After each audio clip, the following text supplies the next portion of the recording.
Welcome back guys sa channel ko ngayon. So ngayon, nagpaalam na ako sa manok panabong natin guys. So ngayon naman, magpapaalam na rin ako ulit sa manok na Rhode Island natin. So ayan,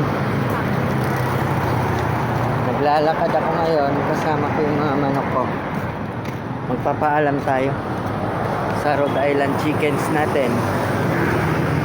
So alaga muna tayo ng kalapate, mga panabong mga manok dyan. Ayun sinabi kong farm dyan. Nakikita ko. Sabi ko doon pinapalis nga ng mayari. Saka kaya. So ayan guys.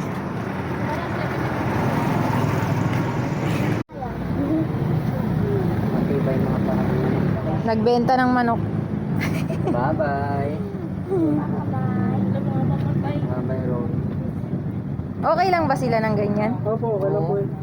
Sa palengke naman, ganyan ang ginagawa. Maglaro lang sila mga kawalan. Mayroon po nila.